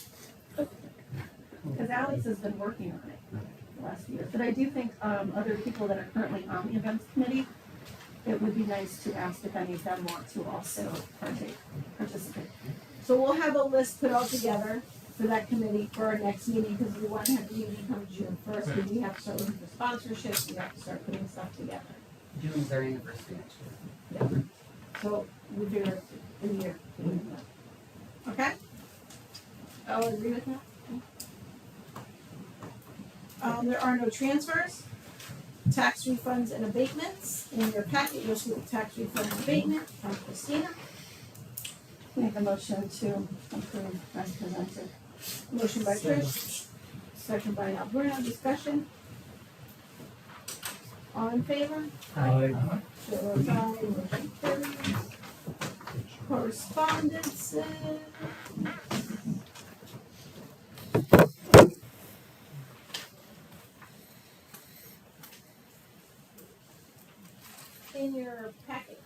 Tracy a copy of the org chart that Teresa had asked for? I have some questions on this. Okay. Can we put it added to the agenda? Make a motion to add to the agenda. I'll make a motion to add it to the agenda. Motion by Teresa, second by Al. All in favor? Aye. Chair votes aye. Thank you. I had asked Anne Marie for a copy of the organizational chart. I'm trying to get a better picture of our positions in town and who reports to who and just overall. A lot of people think I've been around and know it all, but I really gotta start at square one sometimes. So when I looked at this chart, I had a few concerns. I don't think it's actually complete. There's positions that I didn't see on here, and I didn't go through every position in town, but I'm seeing things like HR on here. But when it comes down from town residents to first select woman, we go over to Board of Education. And I wasn't aware that first select woman was over Board of Education. I thought they were standalone underneath the voters. They actually are. Correct. So that shouldn't be in the organization chart, correct? Right. Well, Go ahead. May I just jump in a little bit on that? There is a weird area of the law where boards of education, yes, they kind of stand alone. And for certain purposes, they're agents of the state, but for other purposes, they're agents of the municipality. And to the extent you're the funding entity for a substantial portion of Board of Ed budget, maybe it should be represented. Because for some purposes, it is an agent for the municipality. Just saying. Yes, it's like an arcane bit of law. Understood. But I think, do help you folks, whether you wanna draw a line or we not. would need for practical purposes to have that laid out, because it's my understanding that Board of Ed is a creature of state statute. It's exactly right. Like the Board of Finance is a separate functioning entity, although we're all working together. They have distinct and separate functions and leadership roles, and obviously the Board of Ed has statutory constrictions. Exactly right. Like you're talking about. Yeah. Now, I understand they're interrelated, but I would wanna tease that out. I'm just. Yeah, throwing it no, out I there for you to understand. think. Right. Go ahead. I agree with what Al is saying, that it's a separate entity, separate operating entity. However, there is the connection with regard to the town having some say over the budget and the real estate. And the real estate. But it is a separate operating entity, and the Board of Education is not answer to whoever the first select board is, or this board. That's true. I mean, that's line, and to be honest, That could be a dotted line. no. Responsibility. I leave that to you. I didn't mean. Well, to- I would have the Board of Education reporting right to the residents, just like I have. Correct, and that's where, I look at this and I look at it as more of just a draft, because, Well, that's exactly what this is. So these are living, breathing Yeah, you documents. didn't present this as a fund. No. No, that wasn't my understanding. okay, well, I mean, some of the things here in the middle here just has Tim Connor's name here. It doesn't say what his role is, and it has Tim Connor's, and he's the only one that has a name here. So I don't know if we wanna go by the position and the person, Nope. or just what Right. position is. So it's just director of facilities. And then, going under, we have the assistant to the first select woman, the chief administrative officer, who oversees a whole bunch of different departments, including recreation and community services, that he has a family member working at. In my roles in the hospital, I could not have someone overseeing a family member to report to. Well, Because so, then that's Well, right? well, Or just, but she reports to, but it's all underneath the chief administrative officer. well, technically, when he was the first selectman, technically, right? Yeah, Same well, thing, you know. same thing when, Paul Warren was first selectman in the assessor's office. No, it's not the first select person, so it's a little bit different, we want to tease it out. I'm just saying, these are some of the things that people look at me and say, why is this happening? That has never been brought up. I mean, it was brought up when he was first selectman. Sure, but I'm saying First selectman, we sorry. have this document here now that we're gonna be working off of. Yeah. We have the libraries, the whole library director, assistant library director, we don't have the library board of them. We're trying to fit, so understand that we're trying to fit everything into one page, right? Sometimes you can't do that. I mean, you have to Sometimes give, we can. you have to have a document that is the footprint for this town, so people know who's running the town here. The first select woman runs the town. Well, I know that. I'm just saying, all these positions though, I'm not trying to be This is controversial. obviously not, what has to be in the structure. Correct. Absolutely, and it has to be put towards to the charter, right? So you had asked for a org chart, right? So we said, yeah, we sort of have an org chart, and that's what we have, and it has to be worked on. So we need a new one. Yeah. So if we can get that updated, that would be It wonderful. needs to be modified. That needs to be modified, right? Yeah.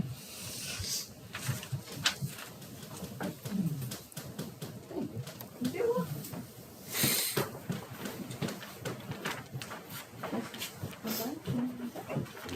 Okay. Huh? We're working on it. It's in progress. Yeah. Next, all right, what else do we have?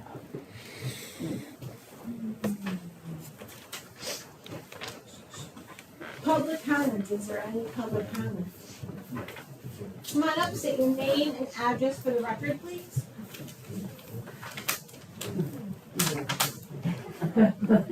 You could have gotten here earlier. No, I would, Did you want to stay? sure. This has been great. Hi, Mr. Bruno. Hi. Hi, my name is Heather Brown, 17 North Street. Standing in for my student, David Casanova, who contacted you. Yeah. Yeah, we thought he was gonna be able to go road, but I sent him home. It's a long night for him. So we, contacted you about our whole club, which is charity club at the high school. Our kindness signs that we initiated, or kind signs that we put out, David put out in front of town hall and each school in the district. And we started this Be Kind initiative because we feel that it is important to get this message out. There's been a lot of negativity just overall across the world, really, these days. And we wanted to really foster the idea of being kind. And we thought we could see the message of being kind every day, that we around town, out of the school parking lot, just with a simple sign that was designed by our students in my club, that it would encourage everyone to come. So David thought it would be a good idea to contact you, to put the signs out, and then if anyone was interested in getting these around town, that you could contact me, and then you get more printed. So, yeah. Yes, I did mention that to David as if he's a fundraiser, he was kind of closed and ran out of money. I'm like, well, why can't we start this as a fundraiser for you? Yes, that would be wonderful, because we're in, our club ran a fundraiser at the beginning of the year, and with all of the other things that we've done this year, we ran out of money to make the signs after we do all these. So, yeah, so if you would like to. Yes, if you could get me a flyer, you can in my office, send Stephen in my office a flyer, which how much the signs would, you guys you were selling them for. Yeah, they were, our printer did them for 15 piece. So you wouldn't sell them, you would sell them for a little bit more. Right? Yes. So $25 a piece, $25 a piece. So, and we have the card, and we can take orders, just like we can do money ventures, which we have like 7 or 8 orders for now. We can take orders for those, and they can have you, they can contact you, they can place orders that way. We can have the link on our website as well as our Facebook page. That's amazing, thank you. You're That welcome. favor will be over the moon. Yes, and I did see him back there, I'm like, oh, I apologize. No, it's fine, he was a long difference, they had a testing this week, so I wanted him to get home and study. Yes, We're so sorry we missed him, but. Yes, I'm sorry. We love it. We're sorry we had you sitting in the back because not you up there. Yeah. Yeah, There's these, you could go. Yeah. Ways to sign. Yeah. Yeah. Oh, yeah. So there's 2 out in the front. Yes. So we would start taking orders beforehand and then place the order. How long does it take for them to come in? Our printer does a phenomenal job of getting this done pretty quickly, so if I say you can within a week, he's pretty good about getting them within a week, that he's going to be storing on vacation. the beginning of June, sort of in the June, about 2 weeks in June, so. So just let us know how long you want to run the fundraiser for. Do you want to run the fundraiser starting tomorrow to the end of May? We can do that. Wonderful, wow, thank you so much. Okay. Thank you. So if you just have an email that over to me tomorrow, I will. and we'll get it up. Thank you. You're welcome. Thank you very much. No problem. Thank you. Thank you, everybody. See you. Any other public comment? Any other public comment? No other public comment? Selectmen's report. I really don't. Yeah, as we know, we had our budget meeting, budget hearing last week. 934 people came out. Board of Finance met last night. They set a new number. However, the number was incorrect. Yeah. Huh? The number was incorrect. So they're meeting tomorrow at 2:00 p.m. Yeah, just through the chair. Just to fix it. Yeah, it was a simple error on the Excel spreadsheet. Okay. Yeah, so a number was supposed to be subtracted, it was actually going to be added. Okay. So the number's actually wrong. Yep, so the new town budget is $26,593,505. Board of Ed side is Board of Ed didn't change. $39,768,781. Do you want me to send those numbers again? Yes, please, the account side. 26,593,505. The mill rate is now, would be 36.84, so it actually went further down. Okay. First looking through you, the numbers didn't change from last night to tomorrow's meeting. The numbers have changed, that's the first vote, Yeah. just to clarify. Yes, yes. It was just, the numbers, the mill rate wasn't actually correct. So, as you know, we're starting to put the budget signs out now. Giving everybody at least 2 weeks ahead of time notice about when the vote is going to be. We'll be doing the code red again. Code red. Let the Valley Indy know, because there's really no newspaper in the town of Shrubford, the Valley Indy County. We'll let the Voices know. We only have Seymour against the Voices. We'll have signs in front of town hall. We'll get the word out as best as we can, as we do. Voting always takes place the first week of May. And then if that fails, it's every 2 weeks, so after on Thursday. Tara wanted me to remind everybody that the elderly or totally disabled homeowners, the applications are still open and they'll be receiving them until May 15th. Veterans exemption as well. Their applications are taking until October 1st. And again, one more time, I can't reiterate the number of voters that came out. We had 8.4% come out of 10,751. I can read the numbers. 2018, we had 719 voters. 2019, 764. 2020, we had no voters because it was COVID, so the Board of Selectmen passed the budget. 2021 is 527, 2022, 1,050, 2023, the infamous 3 referendums. First one was 1,364, next one was 1,355, and the last one was 1,318, and then 2024, 2025 fiscal year, 932. The budget will be printed, left at the community center, left at the library, left at town hall, and it will be up electronically on our website. Somebody has suggested us mailing the budget out to everyone. That will not work. That's all I have. Select person's comment, we will start with you, Mr. Lombardi. I'm good, thank you, ma'am. Bob Finley? No, I just wanna point out 3 separate cases today where we had people who care about others, the Mackenzie football team doing something special for the kids, the Be Kind signs. I mean, this town really shines when it comes down to caring for others, so just want to point that out. I only have one item. I had a resident come by my home over the weekend. It is where I can visibly see. I don't know that it has a name, even though I live there, but where Pearl and Walnut meet, there is a very short road that just cuts between that and the area. Yeah. I see Yeah. that. Yeah, you see it. What's the name of that little, it's just a little road, a cutoff. It doesn't have- Cut off it doesn't have a between name. Ware, Walnut, and Bromley. There is no name There's for no it. room for it. All right, so. No name It's road. that little road that we all know what I'm talking about.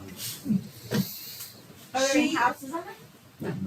Well, there is on the corner, but that one is like, yeah, there's that White House there that is, I think, no, it's green now. I only live across the street. Anyway, here's the point.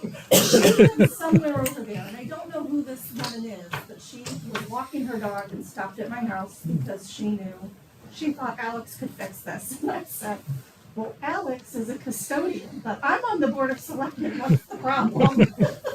She has almost been clocked there by vehicles who are winding and cutting off. And there's a bush there that they can't see. Now, I've already told her, I think she needs to go see the police commissioners about this.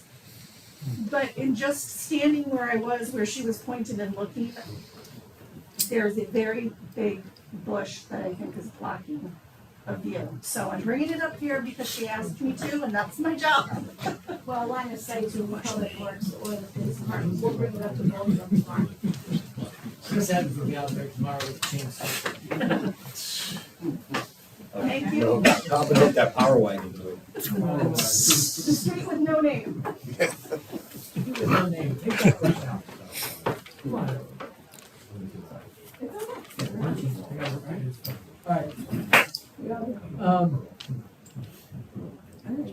Alright. Yeah, so I think Bob made some good points about the big folks coming out. And we have a good community that takes care of each other, and I think that's really important, so let's not forget that. And I would really appreciate if somebody can get me, tell me when it's posted, to donate to, Venmo for Mackenzie's, Kids for Food nonprofit. And I would really like to volunteer with the football guys to help them with their community food. Oh, they're doing really good. Okay. I didn't say. If that's all I have to do to volunteer is to nominate you and support you, I would be happy to do that. Last time. Fred? I would like to state that President Lincoln stated that the most important subject people may be engaged in is education. Today is National Teacher Appreciation Day. I think we should all give appreciation to our teachers that taught us to get us through life, and a lot of the teachers really see the life who are teaching our children. So I appreciate everything that they do. Yeah, I want to be a test about charter revision, because I think this process with the annual town meeting needs to be reformed. I agree with this. So we'll get our charter committee. I know you're going to ask me to be a member. Well, I don't have to ask you again, because I already asked you, and you said yes, you just weren't sure. I didn't say. I said that I would help and participate. I think it's important that we have a commission. We'll put that on the agenda for next, Thank Just a few things, just because it's in budget season and I'm hearing all these things. First of all, it was Nurses Day yesterday, it's Nurses Week. So I'm gonna shout out to all the nurses. I don't know why they have Nurses Week and Teachers Week the same week. I mean, they're two of the biggest helping professions and they just handle it down. It is what it is. Thank you, Teresa, for being nice. Yeah, thank you. I have a question. You were talking about the athletic field. Now, we got the money back in 2014 for the turf field, and it had a lifetime for about 10 years. And I believe we're going to set aside $100,000 every year, so when the 10-year time came up, we had the money. Do we have the money? We do. Okay, good. Do you know where we can find it? Well, the field, through you, Chairman, the field still has several more years of life. We just did some work out this year, had all the necessary testing. Had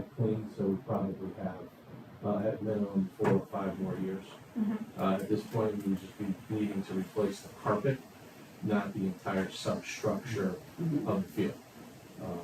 So, cost of that, we'll see what it would be. It's, well, that's driven by the cost of petroleum, because there's a lot of rubber base in that. So I think the longer that we can wait, the better off we'll be price-wise. But it's not gonna be anywhere near the same cost as it was initially put in because of the substructure and so on and so forth. So, I would expect that it would be part of some type of borrowing package or capital package. And at that point, we would address it depending on what the cost was. But there is an account that has money, in its special revenue account. We charge $4,500 a day. Right, and then I heard you say something about ARPA funds. We had taken some money, and we had taken ARPA money, We had, with the ARPA funds, which is board approved, we did some work. Again, we did the impact testing. We had it raked and cleaned. We brought in an outside company to do that. That was just completed. Sean Stramello from Public Works led that process. He's the main caretaker. but you're right, Teresa, that was supposed to be something, if I remember correctly, when that came in through this board, that the Board of Ed was supposed to put money away in their budget as well as the town was supposed to put money away in their budget to maintain that. All I knew was back then they said the committee will also need to determine cost of annual maintenance and what cost of replacement of the field will be when the useful life of the field is completed. Yep, and so we have been doing the annual testing, which has been in the budget. Yeah, the annual maintenance has been done every year. We bought special equipment several years ago to maintain the field. It's all kept up. The second question was the strategic planning committee. Now, the charter says, and I know you're on, well, I think you're officially. I was just reappointed Okay. to it. I hear that the strategic planning, I hear that word a lot of times, we refer to what we're doing with strategic planning. So I took some time to go try to find out about the strategic planning, I come up with nothing. I went to the town clerk's office, she has nothing, it goes back to 2022 was the last meeting. Is that correct? They had the last meeting in 2022 because of the workload, people on the committee, if you was Stefan Cunha, Rory, Trish, Bob, Bob, they could not find the time to meet, and then with COVID and everything going on, they didn't meet during that, but now the strategic planning committee is meeting again. Kathy Ehrlich is actually coming to our staff meeting tomorrow. She is the chair of the strategic planning committee, and then she is going to be presenting to this board on the 21st with the strategic plan. So our department heads have their strategic plan, Right. and they are working on their plan. So that will be presented to the board on the 21st, and then it will be public knowledge. Okay, because just through our charter, it says that they're supposed to present to us every December. I think Kathy does it every She year. does. Yeah, she does. It was delayed, just delayed this year. What are they presenting if they're not meeting? The committee meets, they may not have a forum where they're able to have. There's been nothing filed about it. There was 2 meeting agendas posted this year, but there's nothing since 2022. Leanne went through everything. Yeah, we had one meeting which did not have a quorum, because we cannot get all the members to be there at the same time. But just because there's not a quorum does not mean that the people that are there are still not gonna continue to do work. It is the department heads that matter most. So while the committee may or may not meet, that doesn't mean anything. The department heads still have to manage their strategic plans, which they do. We have a senior staff meeting, tomorrow. We have one every month. And part of the senior staff meeting is the department heads actually reporting on their strategic plan. So they're being maintained. What you're not seeing is the reporting out function. We've actually looked at some software to improve that. I know that's been a big push for both Bob and Tricia around the committee about how we report this information out. So the strategic plan is absolutely happening. It's being worked by department heads. To say it's not is a little. Okay, so when we did the committee, what we focused on, we focused on getting departments to create their strategic plans so that they would report to us on a repeat basis. So every couple of months, we've had a different group come in here and they would show us their strategic plan, even at this meeting. Right? So that was the original intention, so every department head would follow a strategic plan and do how, and then the committee would help them to develop the plan or give them a framework and template of how to do it. And that was a couple years back when we instituted, Rory was here, and we instituted initially. And then, really it was a matter of getting, the reporting was the thing that we were working on next, so. So early on, the strategic planning committee had a heavy hand in everything, Teresa, because we were kind of changing the culture of the town and trying to get people to understand what a strategic plan was. And we did a lot of work, especially that first year, developing something. The whole goal is what you're seeing, that kind of come to fruition now, is where the departments are running their strategic plans and they're coming here to report. The lull you're speaking to, and I'll just state this out loud because it slipped my mind, because I brought it up, I don't like it, I want it to stay steady. When I left, and Kathy Rowick, who's the perfect person to be chairing this with her background, her husband passed away, and she also had kids to kind of maintain. It was a very difficult period, so there was a little bit of a lull, but thankfully, we had already started to see that fruition come to play with the departments who are managing and running their strategic plans, because it's become a much more accepted and part of the culture. So you're partly right, but part of my, feeling was too, and I'm trying to find it there, thought I had it, was, she presented it to the Board of Finance back on March 4th. And there was a lot of talk about the strategic plan and where there were gaps and things, and actually the turf field brought up into that. But nobody's come before us. We're the governing body of the town. And it just seems like I'm sitting here not knowing any information. So who's gonna provide that information? no, it's on the schedule to come here. Yeah, and it's inherent too. But it's supposed to be December by charter. Every December by charter. She was not ready by December. There were members missing. There were members who couldn't. I get We that. can make, And You her, can say we can make excuses. we can, but we're also running the town here. So if we don't see roadmaps for what You know we what's should be sad, that you doing, didn't pick up on some of the, when the fire chief came up here and spoke to his plan, he's building it as a part of his culture. Absolutely. We don't wanna have it as this independent document that just lives and breathes. We want the culture of every department to be a part of that. So I think, and I've seen that in some of the meetings that we've come to, where they're coming up and they're, again, uncomfortably presenting a plan to the board before you here too. So I think, you get me to say that, and I get a little hot about it, because I think we made extreme progress when it comes to getting it as a part of the culture. So whether it's this independent document or the committee's not meeting, watch him come up here and just reference that he developed that out of the plan. I was like, this is exactly what we want to have happen. Absolutely. So. we wanted to come from the department heads and absolutely, not I'm the not strategic trying to plan. argue any of these points, but sitting up here, I'm really not blind to the whole process of everything. Until I look at a Board of Finance meeting back in March 4th, when, it's presented to them, and they're talking about the gaps with the funding for the turf field and things like that. So that was, I'm gonna hop in, because the only reason that took place is I insisted, because last budget season, they cut items from the budget that they didn't know were built in from the strategic plan, but I wanted to make sure they knew But what that's my items. point right there. We're not People don't know what we're doing with the strategic plan. And we had to Through grab the it from the chair, budget. replacing the turf field would be part of the capital plan, not part of the strategic plan.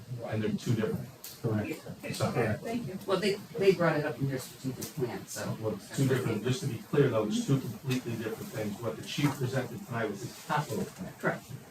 So, just so you understand the terms. His capital plan, what he has, Okay, just make sure. what But he it was has is strategic But plan. it came is out of the 5, discussions 10, of doing 15. the 5-year, 15, a longer term vision. Right. That's the Of point. his capital, okay? Yeah, so we actually, that really wasn't a strategic, that was, we want you to be aware that there's line items in there built in from strategic planning that we wanna make you aware of as the governing finance board. Don't cut these, because what happened was last year, they cut, They cut a lot. they cut a lot, but one of them was it's not refurbishment, Yeah. revaluation. They cut revaluation, because they're like, revaluation isn't going on this year, what do we even have this in the budget for? That's easy to cut out. Right. Well, that's in there, so we don't have to do this spike. And the Board of Finances are the people that needed to inherently hear that upfront early on, so that they don't cut those things this year. They're We built can't in be on there. our own little silos We here. don't wanna be, No. we don't want the budget like this in year 5, whoop, that was the whole point. Same with roads, I don't remember this turf being in there, but it doesn't mean it wasn't. I don't remember us talking about the turf, I remember talking about roads and revaluation and those kind of items. But it wasn't really a strategic plan presentation, it was budgetary items that were built in from that.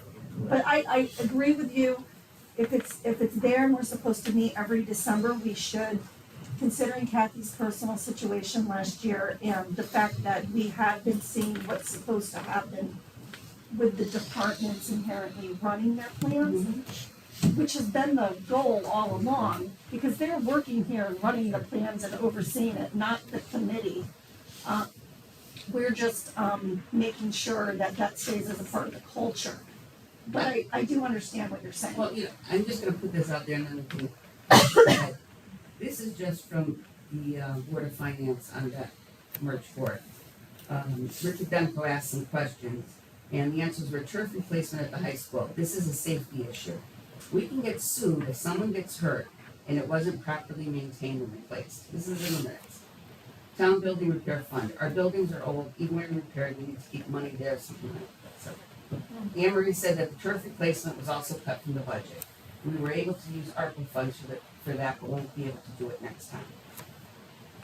So, I mean, there's wording in here, and when I see things like saying that, oh, Right, we so- need to maintain it or we're gonna get sued, I mean, that's our liability, and I'm reading this knowing it, that I need to come forward and have my concerns expressed.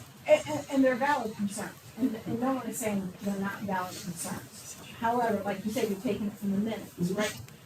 The ARPA money is supposed to be budgeted by both the Board of Ed and the town. We use ARPA money, one-time funds, meaning you can't keep cutting it out of our budget because it needs to stay in our budget. Just because we're paying it out of ARPA money now does not necessarily mean when we budget it next year, you can cut it because it was maintained this year. We have to slowly build that kitty up. And yes, we have to do the maintenance on the field every year so we don't get sued, meaning you can't cut it out of the budget every year because you're looking for some place to cut. The Board of Finance is given department budgets. The department comes every Tuesday and Wednesday, Monday and Wednesday, they were coming and given their budget. And they know, the department heads know what their department needs. And this board, not this board, the Board of Finance, is the one that makes the budget. And they're the one that puts it out. So when they cut it, we don't have a say. Right. Right, and that's why Kathy wanted to make sure it was very important to them, because last year, we decimated the budget.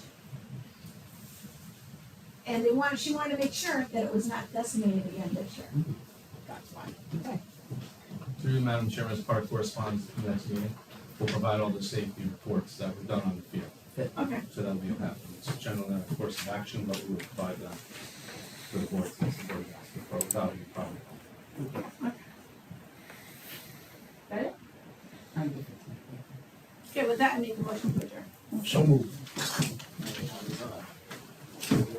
Next.